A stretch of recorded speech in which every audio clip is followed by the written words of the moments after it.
For a Michigan-Ohio State college football podcast, I feel like we are talking a lot about James Franklin and Penn State. Well, if he would just not let it be so easy. It's the arrival. I came in the league, went straight for the title. He's got it! Jeremiah Smith! The Michigan Wolverines shocked the college football world. You know, some people gotta learn how to lose, man. And after all that, it's Ohio State together at the mountaintop. There's nothing quite like the game. Michigan versus Ohio State. This is The Rivalry. Proud to be part of the Varsity Network from Learfield and sponsored by Elevated Integrity Construction. The goal every day is there's a main character on the internet, and your goal is to not be that person. And James Franklin continues to be the main character on the internet. Welcome to the Rivalry Podcast. My name is Jace. That's Mr. JP. This is a Michigan-Ohio State college football podcast from River Radio Ministries and presented by our friends at Elevated Integrity Construction. All across social media at Rival Pod, Facebook, Instagram, Twitter, and on YouTube. If you want to support the podcast, the number one thing you can do is subscribe, rate, and review. That gets us in front of more eyes and ears. The algorithm has been so appreciative of all the new subscribers, the folks who are engaging with the comment section and all that. Please continue to do that. This is a small budget podcast that helps a ton.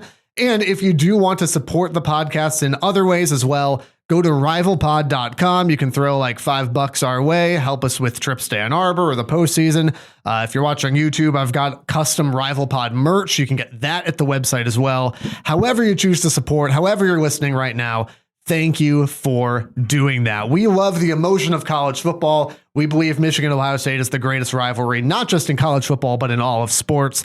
That's why we do what we do. But before we get into Michigan and Ohio State and their respective weekends, we have to run back for the third consecutive week. We do this little icebreaker called Wheel Route. Yeah. And we have been focused on Penn State the last 2 weeks because they continue to make themselves the focus. It's like that SpongeBob meme where it's like, how many times do we have to teach you this lesson, old man? And it's just James Franklin, because I'm so sick of talking about it, but you have to, though. Because, man, what a collapse. This might be the biggest program collapse since I can remember. And I've watched college football for 25 plus years. When was the last time that a preseason national title favorite not fell out of the top 25, whatever, but like just imploded this poorly? You went from, a drive away from playing for a national title, a preseason national championship favorite. All the way that you built the team was like champions from the Big Ten in the last couple of years. And then to implode 6 weeks in and fire your head coach. Incredible. Just incredible. And by the way, thank you, Penn State, for not breaking this news after we already started recording the podcast. Yes. Thank you for doing it on a Sunday afternoon while we were trying to enjoy God's gift of the Sabbath, watching NFL football. Thank you for breaking it at a reasonable time. We appreciate it. It was the one thing that made me happy on Sunday because the Browns just looked atrocious again. Well, I stayed up way too late watching Jared Goff and the Lions. That's fair. Okay. Well, you and I talked a couple of weeks ago, even after the Oregon-Penn State game, where we brought up his record against ranked opponents, and we're kind of like, okay, he lost another big game. The season ain't over yet, but man, it's starting to get really tough to defend that guy. What does this look like? Because you still had Ohio State on your schedule and weren't going to be favored in that game. And that was a must win for, I think both you and I both agreed on that. 100%, that if you went out this year and you lost that Ohio State game, real conversations about James Franklin's jobs were going to be held. Then the next week they go and they lose to a UCLA team that has just been atrocious for a majority. Just fired their head coach. Until these past, they had just fired their head coach. And then you go out there and you just get bullied. I mean, Nico goes out there and just has a phenomenal game. And we had the conversation again of, okay, well, now it ain't just the big games. Now you're losing ones that you should clearly dominate, that you've shown in the past you dominate. Is it time now? Because now you've got absolutely zero room for error. Not like you didn't after the Oregon game, but now there really is nothing. And the expectation is set even higher now of you've got to be perfect, and not only be perfect, but you've got to be above that even. And you've got to go out there and you've got to win games convincingly. You've got to look really good and show that those are just kind of flaws. And then they go out this past weekend and they lose to Northwestern, and Drew Aller gets hurt and is out for the rest of the year. And now you're looking at James Franklin, who's now no longer the head coach. And like you said, this was a team that I think even at the beginning of the year, I said, I don't like it, but this is who I think should be in the national championship. I mean, we both picked them to win the Big Ten. Yeah. And they are in danger of not making a bowl game, which again, at this point, bowl eligibility is the least of their concerns. It's more about the future of this program, because whether James Franklin came back to coach next year or not, this team was going to, in all likelihood, take a step back next year. This was the year to do it. In no one's wildest dreams or nightmares, if you're a Penn State fan, did you imagine in 6 weeks you'd go from this is the year to we just fired our head coach mid-season? And so just crazy stuff. But at some point, I think you have to your point, you have to cut ties if you're Penn State. What is the worst that can happen? You're going to lose to another UCLA level team. I mean, he completely lost. It looked to me like he lost the locker room, meaning that they did not play with any sort of inspiration. He doesn't look like he's coaching with any sort of inspiration. I don't know if he saw the writing on the wall or what. The fan base had already turned on him. I mean, it was just bad. The thing that I thought was astounding, because when we first brought this up, people talked about it in our YouTube section about, well, it's not going to happen. The buyout is too massive. He was owed, I think, like $56 million or something around that range. I saw somebody that made a graphic of what that breaks down. And he's signed till 2031. He is making 25 cents per second, $15.22 per minute, $913 per hour, almost $22,000 per day, almost $159,000 per week, and almost $667,000 per month. James Franklin's doing all right. $900 an hour is usually like when someone asks me for like my freelance stuff or like audio editing or whatever, I'd say, yeah, it's $900 an hour. So here's my deeper question with this, because I feel like we all, outside of maybe some Penn State fans and some other people in our YouTube comments, kind of saw this coming, because I think if we're being realistic, nobody saw them. They thought it would be a good game, but prior to this week, I think everybody still thought, well, they're going to lose to Ohio State when they come to Columbus at the beginning of November. So we all kind of saw the writing on the wall. Where do you think, or who do you think fills this position? There's been a couple of names floating around, and then I've got a spicy take. I know that it's way too early. Here's where I think Franklin lands. Do you want to go first, or do you want me to just? I mean, I'll go first just because I feel like anything. Now, maybe you've got, some Nostradamus prophetic gift or something, but I feel like anything you say at this point about who's going to fill the role for Penn State or where Franklin goes, I mean, is just throwing spaghetti at the wall. I mean, there are two names that I feel, and one I feel stronger about than the other. I don't feel like anybody has a clue. And so I am nervous about you throwing out names because it feels like engagement farming, but go ahead. I'm going to do it anyways. Okay. So the popular name that people have been calling out that I don't think is realistic is Curt Cignetti. Absolutely not. He's not leaving. No. The two realistic ones, and people have said this in our YouTube comments, is Manny Diaz from Duke. He was the former Penn State defensive coordinator. The other one that I've seen that has been another popular choice is Matt Rule. That one I think is a little less likely. I know that he's got some ties there. Yeah, Matt Rule ain't leaving Nebraska, and nor would that be an upgrade. I don't think so either. Matt Rule has proven at Nebraska, one, that he is a good coach. But again, the question comes back for Penn State. Do you want to be Iowa and Nebraska, or do you want to be Michigan and Ohio State? Matt Rule isn't going to get you to Michigan and Ohio State levels. No, not at all. Curt Cignetti, maybe, but I just don't think with what he's building in Indiana, they're going to let him go at all. Are you ready for my hot take on where I think James Franklin ends up? Sure. I think he stays in the Big Ten. Where's it going? I think he goes UCLA. That would be ironic. That'd be interesting. I think he does. He'd have a chance to beat Penn State yet again. You've got Nico, a good young guy. I think that's an obvious fit where the culture is getting there. You've got some good young coaches. Their offensive coordinator has been great for them the past couple of weeks. Would the reception back in Happy Valley when the UCLA comes out there be better or worse than what he was receiving already? Oh, man. And by the way, like if as far as the open vacancy goes, like, yes, we will coach Penn State. I can tweet Iowa on our social media accounts as You well. already do. I've seen it. With the exact same result. I've seen it. Yeah, Penn State is a mess. It's the right decision. It's the right decision. Earlier than I would have thought, but it's absolutely the right But call. again, you may as well. Do you want to wait an additional 2 to 3 months, or do you want to get it done now? And they decided we've had enough.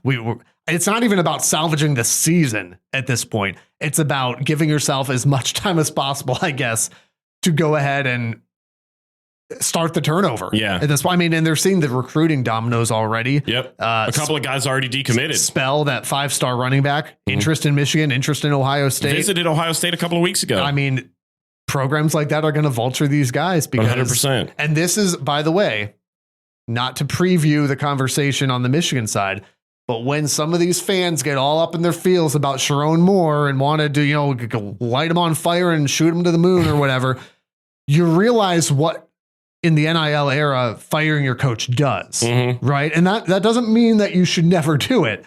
It just means that you do need to know, okay, well, gee, what's going to happen to this phenomenal recruiting class? They ain't sticking around to find out who you hire.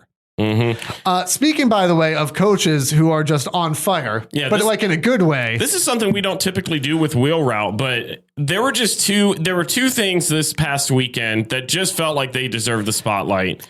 Indiana is now verified and would like an apology from you. They ain't gonna get it.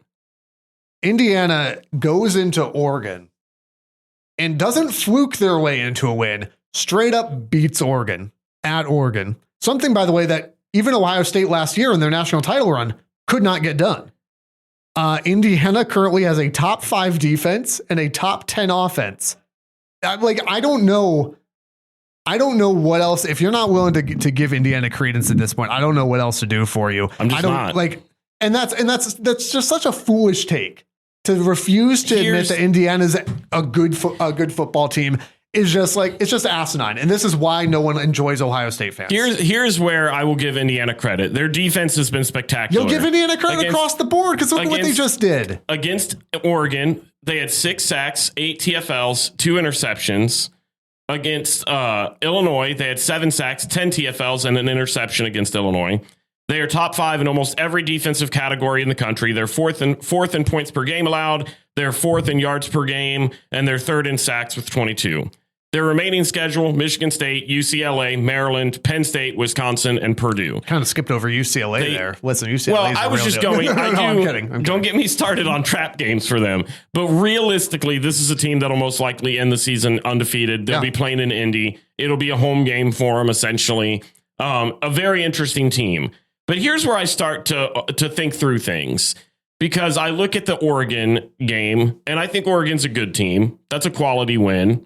But I'm trying to measure just how much, because I think leading up to this game, everybody was saying Oregon's a top 3 team in the nation. They're one of the elite teams that could be a title contender. And I'm looking at who they played, and I'm going, their only real big win was against Penn State on the road, who we just got done talking about as a dumpster fire, who just lost back-to-back games against Northwestern and UCLA. So now I'm thinking back, much like people do against Ohio State and Texas, where now you're looking back and you're going, okay, well, just how quality was a win at Penn State? Because the facts are the facts. They just lost to UCLA and they lost to a Northwestern team. Granted, UCLA is starting to turn it around, but I'm starting to measure up those wins because you can go off the name, you can go off the preseason rankings, and sure, at the time, Penn State was undefeated, but now they're not. Now they've got 3 losses across the board.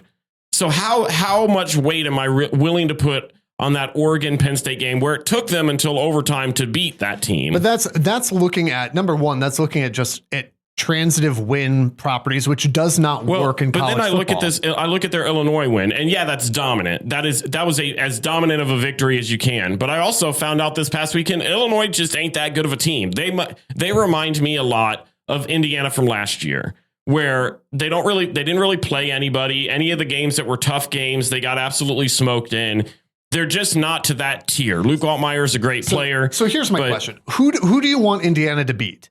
I mean, if you're going to take the route, which is absolutely ridiculous, if you're going to take the route that Indiana ain't played nobody, Who do you want them to play? I will give Indiana credit when they win the Big Ten championship because they don't play anybody else on their schedule that's going to scare me. Here's the thing, dude. Like, you won't give them credit for winning a Big Ten championship because you'll still say, well, we didn't play. If it's Ohio State, well, we didn't play our best game. Or if it's USC, it's, well, I don't know. That defense is weak. I will die on many hills if they go out. Indiana could go out there and beat the Philadelphia Eagles, and you would still say, that is just not true. Philly shot themselves in the foot too many times. If Indiana's going to make the Big Ten championship game. I feel like that's just, I would stand firm on that.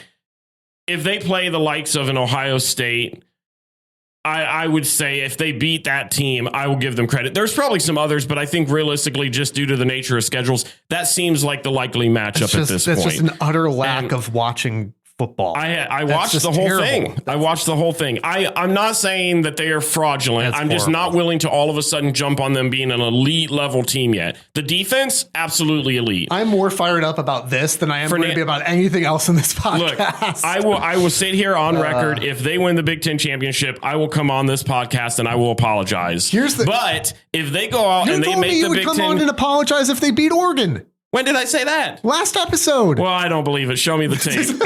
I would never. I would never. Man, now you've got me fired up about this, and I'm trying to save my frustration for this next segment where I have to talk about Michigan. Well, USC. I've got a lot of things to say. I'm sure you do. I think you've done enough. You get to pick. It's like going to the grocery store. You get to pick one dumb thing to say this week, and it has to be 99 cents or less. You used all of yours last week when you said that Bryce Underwood was better than Arch Manning. Bryce Underwood is still better than Arch Manning. Just all false. right, we're not doing that. Okay, let's talk Michigan USC here. There's 1,000 different things that we could do with this USC game. Here's where I've got to start. I mean, this is across the board just a poor performance for Michigan. And I've tried to, think through and read and listen and analyze and figure out, well, where's the blame live and how this game played out.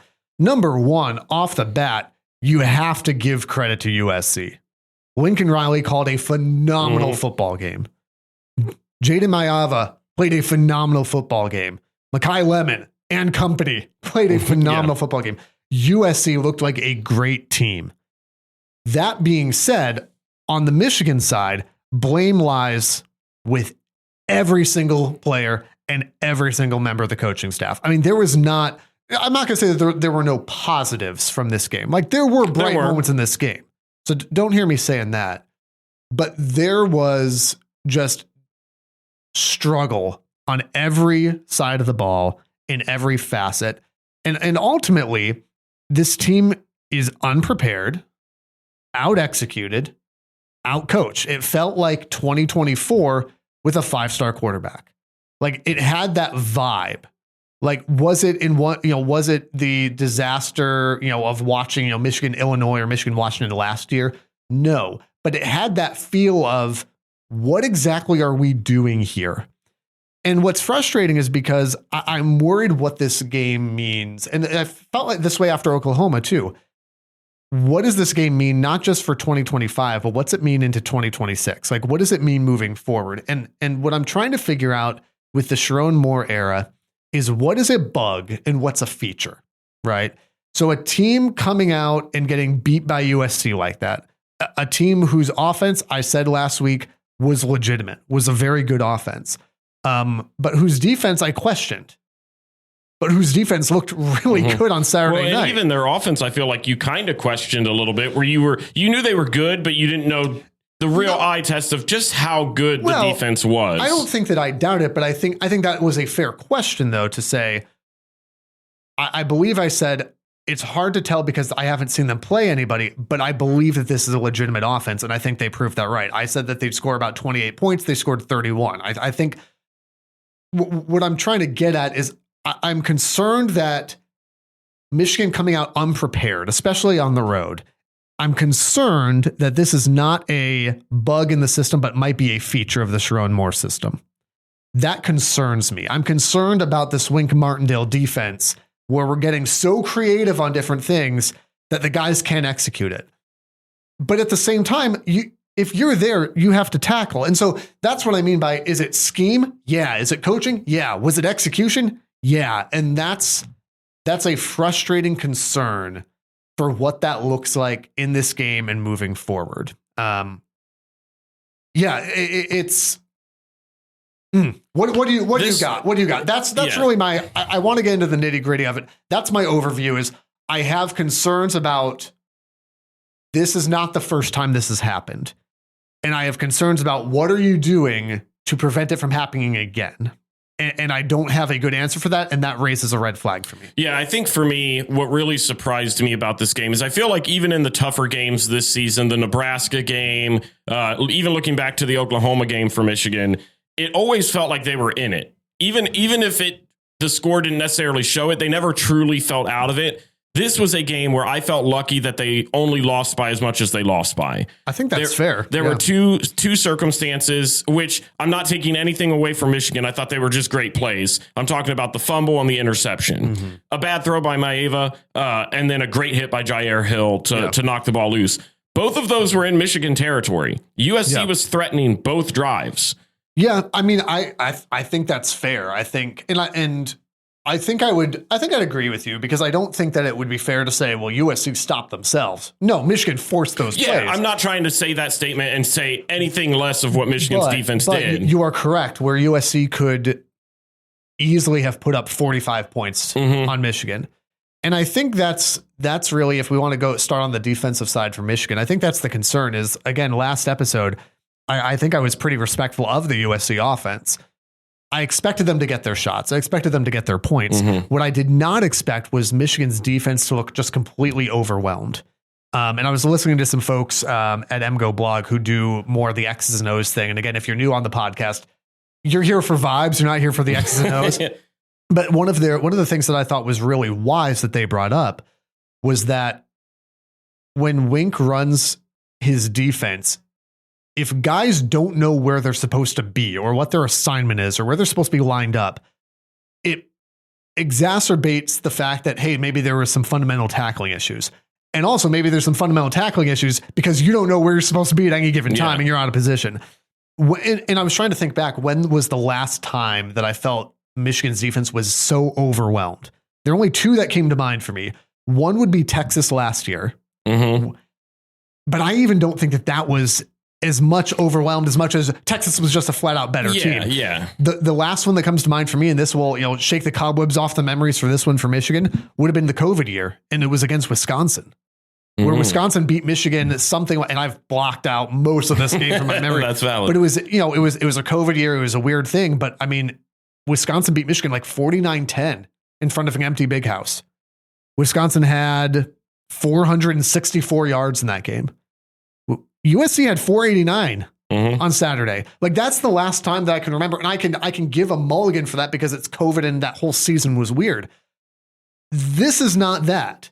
And so that's concerning to me, that the part of the Michigan team that I feel like you've been able to rely on year in and year out is that defense. That did not feel like, and I'm not saying Michigan would have won the game with Michigan playing better defense, but they certainly would have been more in that football game. I think the one thing that really shocked me, and maybe you'll agree with this, I don't know. I'm very frustrated, so I probably will. It feels like this game in particular, and just given Michigan's recent success on defense, the one thing that defense usually can contain are the explosive plays. They might get scored on. You've given up points before, but they're sustaining drives. It's little chunk plays, nothing crazy over the top. Bend not break. Yeah, I mean, and that's just been kind of an identity for them.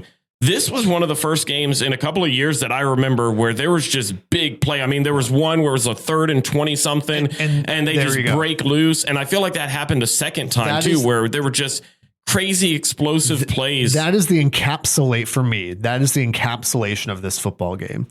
Is you had, I mean, I think it was, and I'm blanking on what, I feel like it was a 10-point game at this point. I think it was I want to say it was a 10-point game. Mekhi Lemon had just picked up a personal foul penalty on second down after the play. TJ Metcalf had lit him up, and he grabs his ankle and takes a penalty. So now it's 3rd and 27 or whatever. And USC is essentially just saying, we'll get some yards and punt. And again, this goes back to the Wink thing.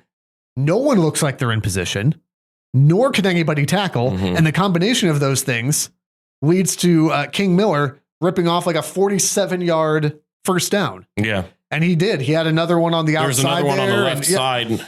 And so basically to seal the deal. I've not seen a Michigan defense get dominated like that. And they got dominated on Saturday night. So again, credit to USC, credit to Lincoln Riley. But you also have to have the flip side and go, Michigan just did not play well.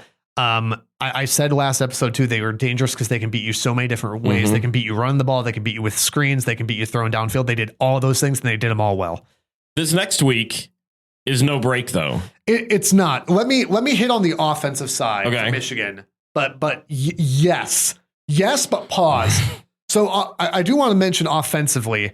Again, I don't think this has to be as long as the defensive section there, but offensively, I also felt, again, just across the board, Michigan just did not play well.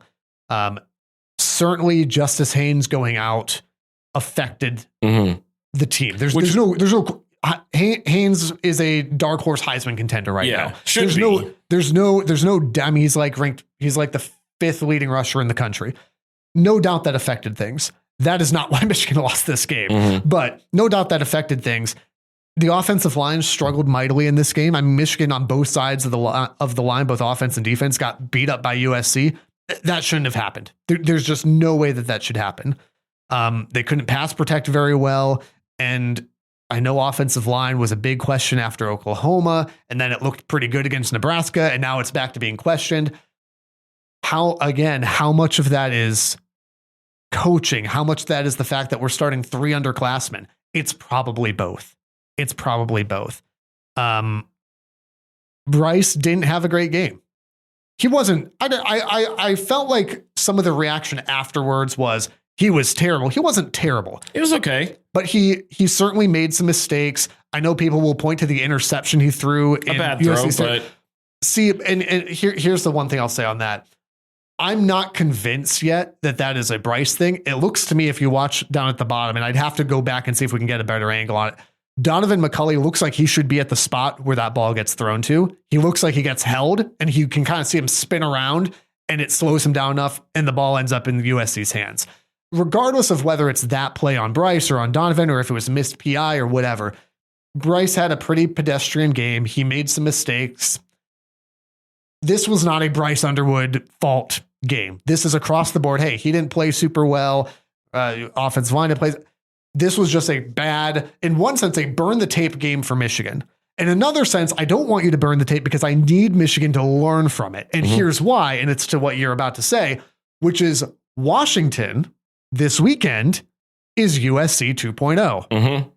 And better in my mind. In one sense, I'm kind of cool with this. Right? Like, yes, in one sense, you'd love to play. And yes, this is a shot at Penn State, Northwestern, the week after a tough loss. In another sense, I kind of love the fact that after that performance, you get USC 2.0. Here's a team that has an offense with weapons everywhere. Here's a team with a defense that seems like they could be kind of susceptible. Here's a chance to make things right. So Washington's offense, really, really good. We have previewed a lot of this with Ohio State when Ohio State went out to Seattle. But in case you missed that, or you're a Michigan fan who skips through that section, don't do that. That's rude. This whole podcast is predicated on this. Stay for all of it, you cowards. Honestly, it's like the Hawaii test from Sicko's Committee. I mean, DeMond Williams, fantastic. He's been fantastic. 1,600 yards, 10 touchdowns, 1 pick, which I believe was the Ohio State game. Yeah, I think so. Yeah. 74% completion percentage for 1,600. It's not like he's throwing for 400 yards and all little swing passes, right? 74% completion, 1,600 yards. Denzel Boston, one of the best receivers in the country. Desmond Roebuck has kind of come on as their wide receiver too. He's got about half the targets that Boston has, but 75% of his yardage. That's pretty good. Oh, and also Jonah Coleman. Maybe is the running back, skipping right? through Jonah Coleman. And so for Michigan, I mean, we saw the struggle to cover Mekhi Lemon, understandably so, right? Are we going to see Denzel Boston toast Jair Hill? Probably so. Hopefully. one of the areas that I think Washington's offense can struggle a little bit is I think Damon Williams tries to hold on to the ball too long. He sometimes tries to make plays with his legs that just aren't there. There are a lot of elements of a more seasoned Bryce Underwood with Damon Williams, I think. Because yes, he holds the ball too long. Yes, he maybe tries to make some plays that aren't there. He also makes plays out of nothing. And it's just, I mean, he's dangerous. He can escape if you let him get outside. And based on the tackling I saw on Saturday, that is a concern for me. On the defensive side of the ball, this is, again, it's USC 2.0 because there's a huge part of me that says Michigan should be able to exploit this defense. You should be able to run the ball on them. You should be able to pass the ball on them. Whoa. So I don't disagree with part of that, but you're pointing out the wrong side of the defense because Washington ranks 6th nationally in yards per game allowed. They're like 2nd in the Big Ten, right behind, you guessed it. I think no, it's not Ohio State. I think it's actually Indiana, maybe. Their rush defense is 8th in the country ahead of OSU and Michigan. Yeah. And so I that's what I think makes this game interesting because you walk into this game and it's the same concern that I had for Michigan going up against USC on the road. Bryce has not played exceptional in any of the big games this year. He's been okay. He's been fine, other than I would say... I thought he played well at Nebraska. I know you and I disagreed on that, but fine. He played fine. Oklahoma, USC, I would agree. I would say he played fine against Nebraska, subpar in the other two you mentioned. And so I have questions like I have all season on can Bryce Underwood show up? I mean, you can see the talent and you can see that it's there. You can tell that he's going to continue to make those freshman mistakes. For sure. But what game is going to be his coming out party where he kind of learns past that? I mean, we're 6+ weeks into the season at this point. Well, but also you have to take competition into consideration. I mean, you play Central Michigan. You're not going to consider that a coming out party, but he was phenomenal. Wisconsin, you're not going to consider coming out party. He still threw for a ton of yards. Nebraska, where he should have played better against a Nebraska. I'll give you USC, but USC, we talked about it last week.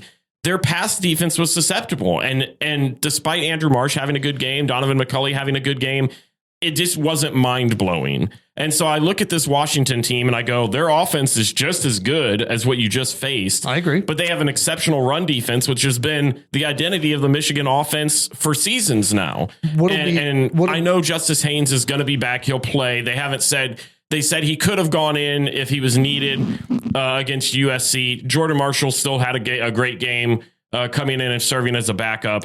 But I look at that and I go, they're going to have to be successful on the ground because Bryce hasn't proven it to me. I mean, I think you're being unfairly critical of Bryce. I think I would agree with you as far as the Oklahoma and USC games go that he was certainly subpar in both those games. You are also correct that this Washington defense, I mean, they've given up less than 500 total yards through 6 games as far as rush defense. So yeah, I mean, I don't. While I disagree with your criticism to an extent, I don't disagree with the game flow or game plan you're talking about, which I guess the point Bryce is going to have to pass the ball well. My point with Bryce for Michigan to succeed in this football game. My point with Bryce, and then I'll let you give your thoughts, is in a game like Nebraska and these bigger Big Ten matchups, he has not been the reason they have won that game. Like he's not the reason they won that game. The run game was the reason that they won that game. But by that same token, you could say, well, Bryce is not the reason they lost to USC. Every single facet of that team. He's not. He didn't play well, but the defense giving up 500 yards is the reason they lost that game. Yeah. And so, but I think it's fair to say he has not been the difference maker that he has been talked about. Like you last week saying that he's better than Arch Manning, but I have not seen a game that Michigan has played this season where Bryce has been the X factor for that team. It has been big, giant runs from Jordan Marshall or Justice Haynes and stellar defense from Michigan that has led them to some of those victories. He just has not done it. So until this feels like a game that he could and should, because to me, the run defense is going to be spectacular. You're going to have to rely on Andrew Marsh and McCulley to go out there and perform. And that was to that point, that was the positive. One of the positives from the USC game is Andrew Marsh continues to get featured. Donovan McCulley continues to be featured. And it seems like Michigan's coaching staff has looked at that and gone, we should continue to this do number that. 4 guy, we should throw the ball to him a little bit. Which again, is another true freshman. So that having Take that it from connection Ohio is State. fantastic. If he's got number 4 on his jersey, just toss it to him. So let's get to the summary and predict this thing. Here's the struggle that I'm having here. Okay, so to summarize, Washington offense is really, really good. Washington's rush defense looks really good. The pass defense is susceptible. My concern is that I feel like this is the exact same scenario I had last week, where I said, hey, I think Michigan can still move the ball on this defense. And, I feel like I trust our defense enough to slow them down. After the USC game, I don't know what to believe, right?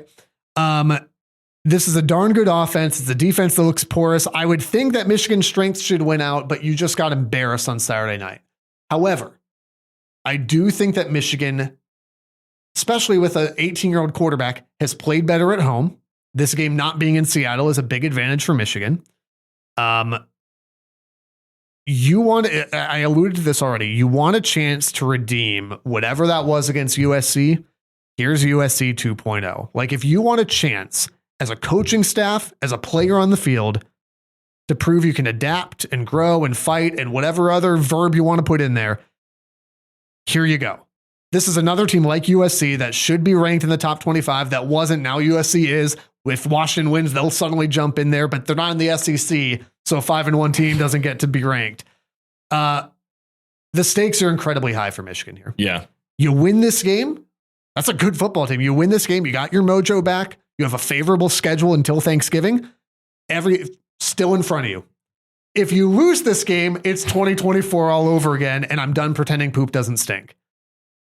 Michigan bounces back. I'm going to take 27-20. Michigan gets a huge win and keeps the season alive. Will not surprise anybody. I do not agree with that whatsoever. I think this Washington offense is too explosive. I think the defense is better than what you saw USC come out with, and USC's defense played a stellar game this past weekend. I feel like because Haynes will be there for the full game, hopefully, I do think that makes it a little bit of a difference, but not enough. I've got Washington winning this one. Washington 28, Michigan 24. Again, I could see it feels a little bit like the compass is kind of off, and you go, well, the things I thought we were pointed at, I don't know if we're pointed at anymore. Now, I will say this. Maybe for the last time ever, you feel a little bit like James Franklin in Penn State. You're trying to build like a champion, but you got beat by UCLA, and you might not know how to execute it. Aaron and the team at Elevated Integrity Construction have a winning pedigree and a team of All-Americans, a juggernaut of the industry, and a dynasty of championship builders. If you have a home, church, or business build, go with the folks with integrity right there in their name. It's elevatedintegrity.com. RIP James Franklin. We'll miss you in the saddest fashion, if you will. 5,000 candles. He'll be back, and I can't wait for you to just replace it with the Bruins. The Rivalry Podcast, I'm just going to move on, is also a proud member of the Varsity Network, powered by Learfield. The Varsity Network, the must-have app if you call yourself a college football fan. Live broadcasts, on-demand podcasts like this one, free to download when you find the Varsity Network in the App Store. Be sure to search for the Rivalry Podcast. And the Rivalry is proud to partner with our friends at Homage again this season. Since 2007, Homage has been helping fans pay homage to the people, places, teams, and moments that matter most to them. They've got some phenomenal Detroit Tigers, Detroit Lions stuff they were gracious enough to send. If you're a Michigan guy, like, go get yourself some of that stuff. It's fantastic. If you're an Ohio State fan, they've got some Ohio State straight up stuff. It's kind of cool. Okay. And very comfy. Very comfy with quality craftsmanship, elite storytelling, and trademarked legendary comfort. As always, in the show notes, you'll see a link to Homage. Use that link, get yourself some merch, and it supports the podcast as well. As we mentioned at the top, wherever you're listening right now, subscribe, rate, review, follow at RivalPod, and support the podcast by going to rivalpod.com, getting yourself some RivalPod merch, or throwing like $5 our way. Say, hey, go get yourself a coffee. You're doing a great job. Or, hey, go buy yourself a coffee. Dump it on your head because you won't give Indiana any credit. James Franklin, if you want to toss a couple of those bills our way, we'll stop trashing you on Wheel Route. How about that? We can be bought. Sounds like a fair trade to me. Let's talk about Ohio State. Let's do that. Ohio State played a football game technically this weekend and is going to Wisconsin for some cheese this coming weekend. I can't wait. Let's talk about Illinois. Yeah, I want to talk about the bad first because I feel like There wasn't a lot, was there? This is where I'm maybe the worst fan because I agree with that. There are things that I walk away and you're like, okay, well, you were away against the number 17 team in the nation and you won 34-16 pretty convincingly. What is there to be angry about? Well, let me tell you, there's two big things for me. I'm so glad you asked. There's two big things that I took away this weekend that just irritate me. And the one is a part A and then a part B. Fantastic. I'm glad you've segmented it out. I'm segmenting my problems. That's what they said to do in therapy. I'm going to first start off with the red zone offense. There's some bad. You're right. It continues to be just chaotic. It's like Ohio State's offense is really, really good until you get within that 20-yard range. And all of a sudden, we run the ball consistently and get nowhere and just do nothing with it. There were numerous circumstances within this game. I think there were two different ones where they had, two opportunities within Illinois' 10-yard line where they did not walk away with 6 and they settled for field goals. That works in a game like this. You saw that it worked like this. Yeah. When you go to a Big Ten championship game or you're in the playoffs, those are chances that you've got to capitalize on. We talked about it last year because they had similar issues. This is a thing where when you get that close, you've got to be the Ohio State that you talk yourself up to be. You've got to assert your will, and you've just got to get it in the end zone. Even if you just get it half the time there, I think I can live with it. But when I see the team routinely get down that deep into enemy territory, I've almost started to develop a habit where I go, well, we're going to 3-and-out this now. We're going to have to kick a field goal or go for it on 4th down and not get it, both of which I hate. And that's what happened this weekend 2 different times. The other thing, and this is the part A and part B, the run game still is a massive issue. Yeah. And I know that Bo Jackson got a little bit banged up and they said that he could have, he's fine, whatever, no worries going into Wisconsin. Correct. But for numerous other reasons. But the run game was still an issue. Now, some of that you can take into account that Ohio State essentially started at the 50-yard line consistently. For sure, yeah. And box score watchers are going to go, well, they were outgained yardage and blah, blah, blah. What, Ohio State didn't play that well. Yeah, well, they started numerous times in Illinois territory. But the run game is still a major issue. The part B of that issue is, why am I seeing James People even on the field anymore? I know he only got 5 touches, whatever. I'm sick of it. I don't need to see it. And honestly, I would say I understand the usage of Donaldson. I don't love it. I understand it because he's playing more of that Mayan Williams type role from a couple of years ago. Yeah, where I need 2 yards. Give it to Donaldson. Need 2 yards, give it to Donaldson. I still don't think he executes it well, but I see why. He's the bigger body back. They're going to go with him. He just needs to learn to put his head down. I feel like so many times I watch him run and he tries to just do too many different things. He needs to learn his role. You're in there to get the 1 or 2 tough yards. Put your head down, fall forward, protect the ball. Well, this is the same, and you mocked me for it. And thankfully this is one you have apologized on. I said in the offseason, Ohio State's run game is a big concern because ain't nobody worried about CJ Donaldson.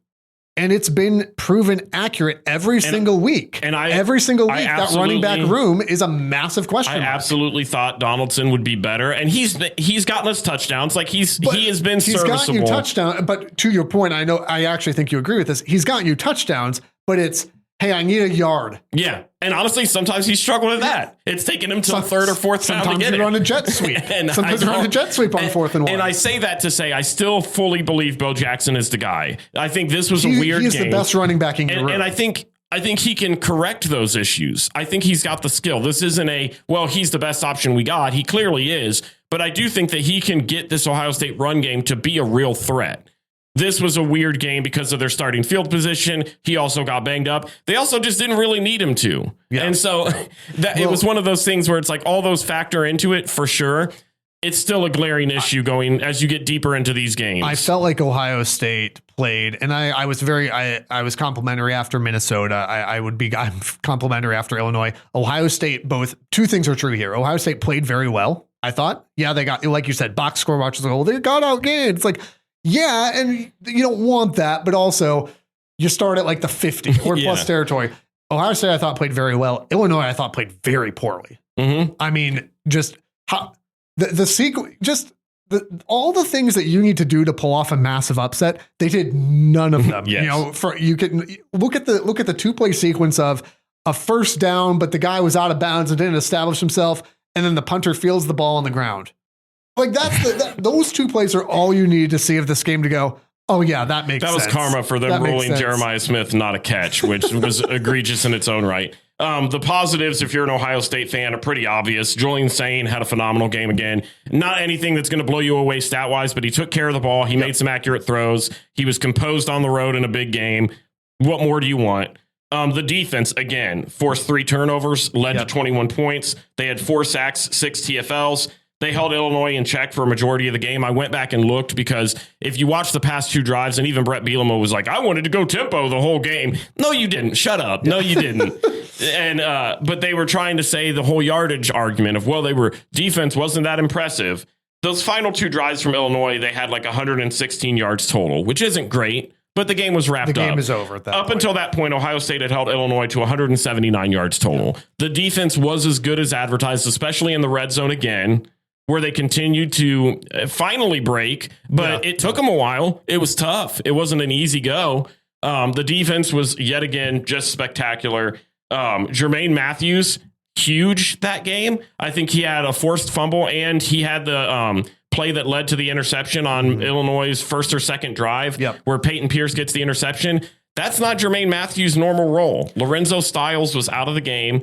They were also without, I'm going to miss his name. Was it Houston that they were out? Edric Houston was out. Edric Houston also out for that game. 2 key pieces for the Ohio State defense. So Jermaine Matthews usually playing corner, filling in with that safety spot.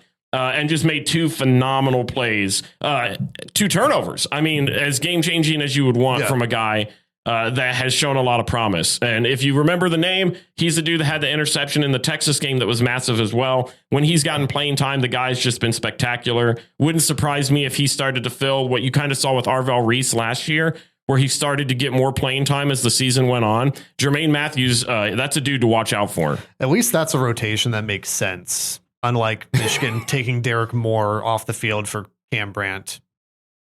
It's fine. Hey, you play Wisconsin this weekend. We do. I'm fairly certain. I would have to double check my source on this. I'm fairly certain Camp Randall is now a Spirit Halloween. I saw that. I'm pretty sure. I also saw Beaver Stadium was. Wisconsin Wisconsin is like give up 37 to Iowa at home bad. Yes. They're on their 3rd string quarterback, and I looked at his stat line from the Iowa game. It's bad. Did you see this? No, because I did not watch any of this game. He was 8 of 21. He had 82 yards, 2 interceptions for a QBR of 0.8. Well, it's not negative. Would some say that that's good? Not negative. No. I apologize because I don't have a lot to say about Wisconsin here. We're going to have some really upset Badger fans in our comment section, and I just don't care. Be better. I watched this team in Ann Arbor 2 weeks ago. I guess a week ago, whatever. I watched this team. They had the scripted drive that looked good, and then they punted 8 times in a row and threw a pick. This is a terrible football team. This is an absolutely awful football team. Their run defense is okay. I mean, when they played Michigan, they had the number 1, and this is why you have to be careful because they were the number 1 rush defense in the country when they played Michigan. And I think Michigan ran for 175, 200 on them. Mm-hmm. That's the good part of their defense. That's the good part of their team. Their strength was. That was the strength. And I'm just going to cut to the chase here. I mean, if you've got more, that's great. The largest margin of victory, I Googled Ohio State largest margin victory, Wisconsin, 59-0. And it happened. I remember that. It happened twice. Game. Happened twice. 2014, Urban Meyer. 1979, Earl Bruce. 2025, Ryan Day. 59-0. You think it's 59-0? Oh, from your lips to God's ears. Well, you don't even listen. Wisconsin is such a bad football team. This is the equivalent of you going into Happy Valley right now. I mean, they haven't fired Luke Fickell. They may Ohio as well State have. beat Grambling State. What was it, 70? Yeah. You think? Yeah. It's by 11 less. What more do you want me to do? Fair. How dare I? I would Only pay 11. good money. I would pay good money for a bowl game featuring Grambling State and Wisconsin. And No, you wouldn't. I would bet on the G-Men. I would bet on Grambling in that game. Wisconsin effectively doesn't have a head coach either. They won't by the end of this year. They may not by the end. Listen, you feel a little bit like Wisconsin was like, we can't do this, guys, mid-season. We can't. Penn State did what? All right, after Ohio State. We'll go through, give a shot at Ohio State, and then we're going to fire him. If Luke Fickell will be gone by the time we record this next week. You think? Oh, that's a spicy take. It's not that spicy, though. He's going to be gone, but that soon? By the end of next week. Man, I do think this is an obvious blowout win for the Buckeyes. I don't have it at 59-0. I actually have it a little bit closer. I have it at 42-7. I think Wisconsin. I have it a little bit closer by 35. By 35. I think Wisconsin gets one. Probably late in the game. Wouldn't surprise me if it was a shutout. You're going to see Lincoln Keenholz get some playing time in this one. Yeah, it's going to be over with. I feel like most of the country won't see any of that because Georgia Ole Miss is on at that same time. Just have multi-view up. Okay. So can we just talk real quick about this quad box multi-view thing? Terrible. So I watched the game with my dad this weekend and was phenomenal, was so much fun. But he's a quad box watcher. He's got the multi-view thing going on. And I don't know where to look. It is so chaotic. My eyes are terrible also, and I don't wear my glasses often. You watched Bryce Underwood play and said he's better than Arch Manning. We knew your eyesight was terrible. That was pretty good. That's the one I'm going to point. Thank you. That's good. That's the only thing you're getting. That's the only enough. You're done. But like I can't see what's happening on the field. There's 4 games going on. The audio is coming. I don't know which box it's coming from. You're trying to you maybe zoom in on one and then you go back to the quad box. The volume's completely changed. It's just a disaster. Don't stop watching things on multi-view. Pick one. Show some levels of commitment. Yeah. Be loyal to something. My gosh. But you might want multi-view this weekend because there is some really good good games. All right, let's do a little college football pick 'em around the nation here, and we will also do Stupid Genius. I believe it is still 23.5 to 6.5. We both picked Maryland to beat Nebraska. That did not happen. Close though. Shout out Michigan's resume. Let's go. Which took a hit when Oklahoma lost to Texas, but it is okay. Things are great. For Stupid Genius, by the way, just in case they're in any of these picks, 5.5 point underdogs. Whatever the spread is at time of recording, if you pick that team, you get it right, you get that spread. Simple as that. Let's start with, and I feel dumb even picking this one, Louisville at Miami. Yeah, that's stupid. That's the stupid part of Stupid Genius. Is it just Miami, right? Are we done with that? Yeah, it's Miami. It's Miami pretty handily. Louisville's not all that good? Mm-hmm. Correct. Yeah, okay, Miami. Great. Let's move on. LSU at Vanderbilt. This is where I think it gets a little spicy. Vanderbilt is it's number 10 LSU, number 17 Vanderbilt. Vanderbilt's favored in this game by 2.5. Uh-huh. It is in Nashville. This cannot be your Stupid Genius because it's only a 2.5 point spread. You're talking like you're going to do the thing. You know where I'm going with this. There's one game a year that there's usually more, but I'm gonna say that there's only one where I let my heart decide. That is every game you pick. What do you mean it's one game a year? My brain immediately, when we sat down and I was prepping for this show, I put LSU and just nonchalant just kept going because it felt obvious. And then my heart tugged at me and was like, hold on a minute. Diego's not done yet. Diego Pavia. And I love the kind of player that he is. And I think that I feel like last year you had the Alabama win. Yeah. And just with the way the SEC is built, there's these top ranked teams that eventually slip up somehow along the way. Well, that's because it's a deep conference, JP. Well, that's said with sarcasm. I don't think that's necessarily wrong, though. But this feels like a statement win for Diego and the Commodores this year. So I'm going Vandy. I, again, have kind of staked my life on LSU winning the SEC, so I'm going to need them to not let that happen. I will roll. But what does your heart want? My heart wants Vanderbilt. See? Yeah. But I'm going to pick LSU. Just let it go. I'm going to pick LSU. But if Vanderbilt wins, I'm not going to be upset. No, nobody will be. Oklahoma at South Carolina. Now, here's where this one gets interesting. Is South Carolina obviously has not performed up to standard this year. Oklahoma's been very good, but that performance against Texas, I mean, I would think for Sooner fans is deeply concerning. 23-6, I think, was the final. Something in that range. John Mateer didn't look great. My question is also, how healthy was he starting in that game? Well, you saw him on the sideline, like consistently messing with his hands, which makes sense. Totally fair. Did they rush him back? Did he say, no, I'm good to go? Again, talking with family this weekend, we were kind of thinking through it almost felt like, now Michigan obviously won this game, but Blake Corum giving it a go against Ohio State in 2022. He played a snap and clearly couldn't cut. And so sat out the rest of the game. Mateer played this game, but you wonder how healthy that was. So has that improved this week or did he re-aggravate? Who knows? I'm going to take Oklahoma in this game because I do still think that the defense is just that good. I think the offense will play better than they played against Texas.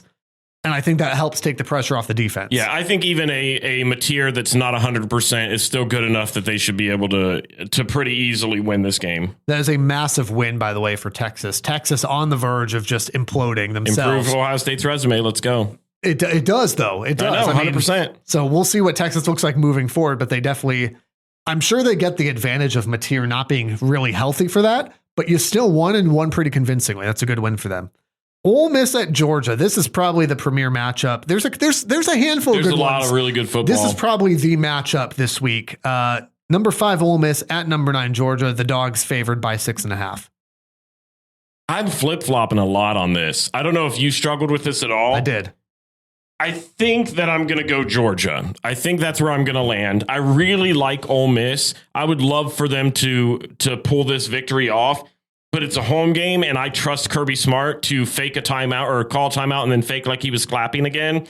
I'm going to go the Dogs. This is my stupid genius this week. The SIP, 6.5-point underdogs. I'm going to take Ole Miss. I don't think it's a crazy upset. I mean, you're the number 5 team in the country. Yeah. Here's what I know. Ole Miss struggled with Washington State this past weekend. I feel like every team in the country tends to have one of those games, though, where they struggle with a team that's like, what are you doing? But they came away with a win, and that's what matters most. Georgia, I still do not buy. And I don't know if I would either. Because here's the deal. They lost to Alabama. They somehow beat Tennessee. And they somehow beat Auburn. I don't buy, we've talked about Ohio State not being unbeatable death machine, although they are moving closer to that realm. Georgia does not look like unbeatable death machine Georgia. They look like a team that could have had 3 losses this season. Now, to their credit, they don't. They've got 1.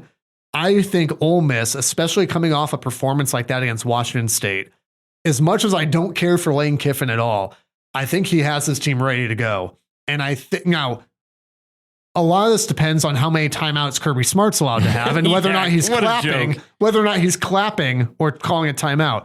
I'm going to take Ole Miss in this When's the last time that you've clapped like this? I clap like that all the time. That's how normal people clap. Definitely what happened there.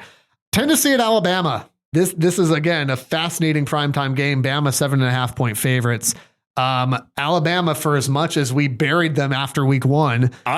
I've been pretty adamant on the train of Bama's on their way back and for weeks. Just Alabama makes no sense. You got manhandled by Florida State, and Florida State is just falling off a cliff. I'm going Alabama. I'm going to take Alabama too, and I hate it. I think they figured it out. I think week 1 was one of those weird games, and I'm not going to hold their entire season on that. I mean, you have to take some of it into account for sure, but Ty Simpson has been playing really well. They've been handling business. This was this would be Bama's 4th ranked opponent in 4 weeks. Yeah.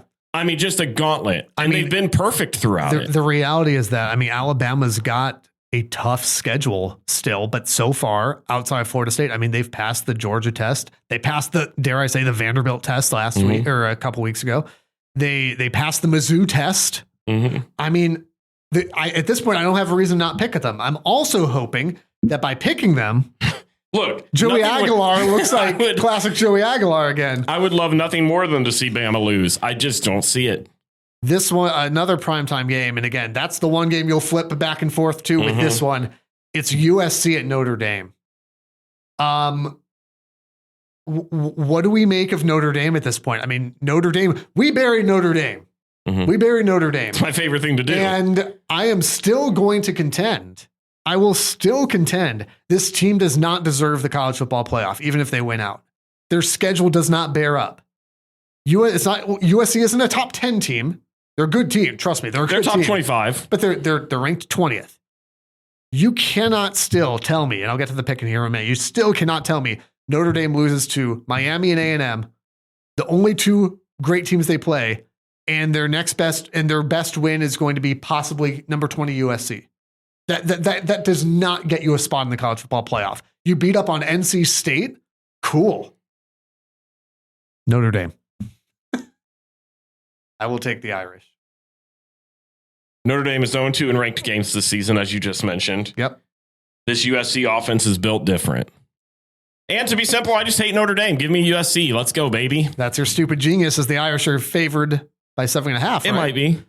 What do you mean it might be? It might be. I have two options. I haven't decided. I was going to go in the moment. Oh my gosh. They're an option. To be perfectly clear, I am picking Notre Dame. I am wanting USC because, again, you want Michigan. You want your resume, right?